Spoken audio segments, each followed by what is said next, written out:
Balloons Over Broadway, The True Story of the Puppeteer of Macy's Parade by Melissa Sweet, a Caldecott Honor winner. Anthony Tony Frederick Sarg, 1880 to 1942. Every little movement has a meaning of its own. Tony Sarg. From the time he was a little boy, Tony Sarg loved to figure out how to make things move. He once said he became a marionette man when he was only 6 years old. His father had asked him to feed their chickens at 6:30 in the morning every day. Tony had an idea. What if he could feed the chickens without leaving his bed? He rigged up some pulleys and ran rope from the chicken coop door to his bedroom window. That night, he spread chicken feed outside the chicken coop door. The next morning, Tony pulled on the rope and the door to the chicken coop opened. The chickens ate their breakfast, Tony stayed snug in his bed, and his dad, so impressed, never made Tony do another chore. When Tony grew up, he moved to London, where he discovered that no one was making marionettes for kids anymore. So out of wood, cloth, and strings, Tony began to make puppets. He figured out ways to make his marionettes' movements so lifelike that they performed as if they were real actors. Word soon spread about Tony's amazing marionettes. When Tony moved to New York City, the Tony Sarg marionettes began performing on Broadway.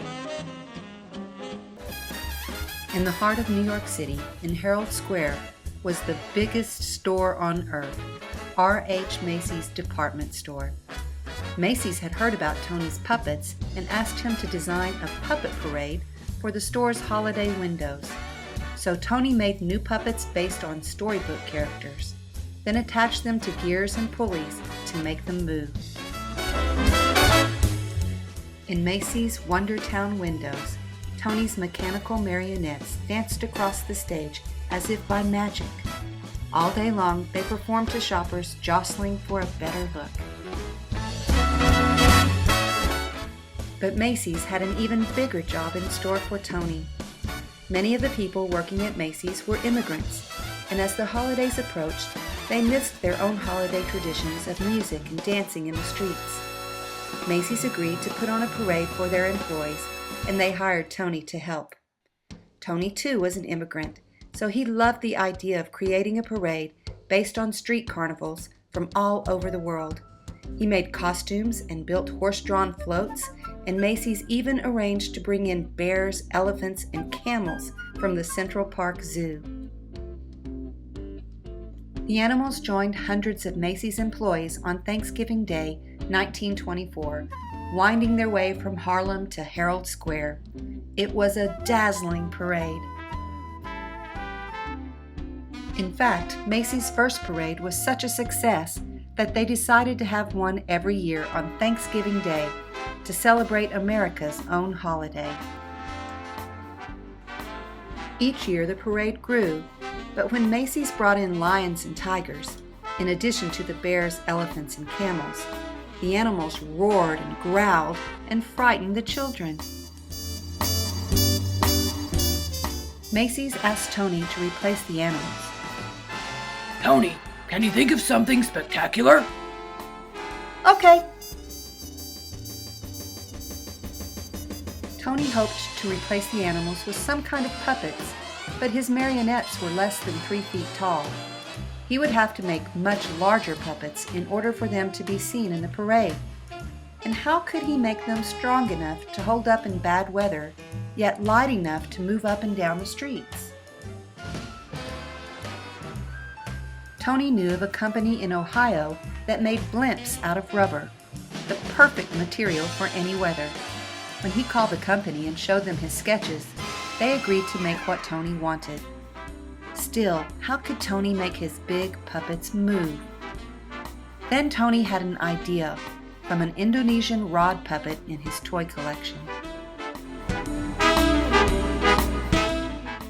On Thanksgiving Day, Tony's creatures, some as high as 16 feet, spilled into the streets, and the crowds cheered wildly.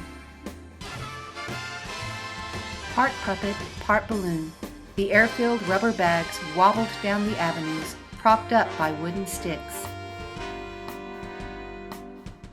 By now the sidewalks were so packed with people that only those in the first few rows could really see the parade. Tony realized his puppets would have to be even bigger and higher off the ground. And though the sticks helped to steer the puppets, they were stiff and heavy. Tony wanted his balloons to articulate, to move and gesture, more like puppets. But how?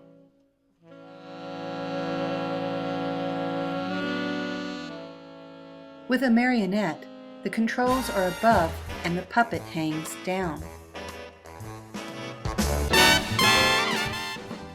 But what if the controls were below and the puppet could rise up?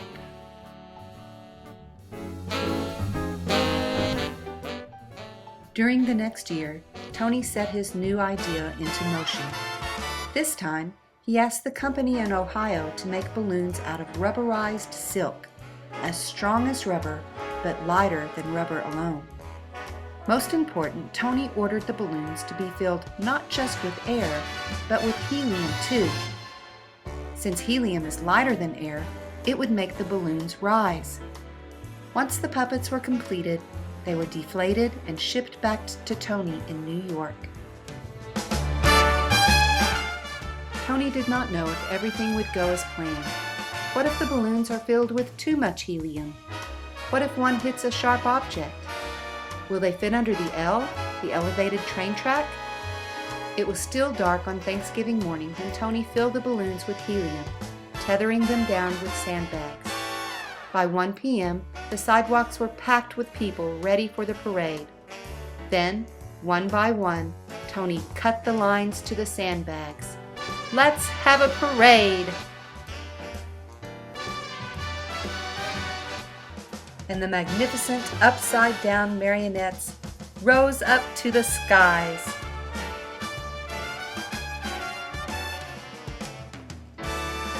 Nodding and waving to the crowds below, they sailed past Central Park. They sailed down Broadway. They shimmied and swayed through the canyons of New York City.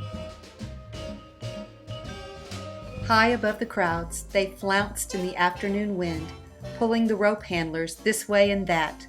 Yet with every heave-ho, the balloons gestured and articulated like wild puppets, and the crowd screamed for more.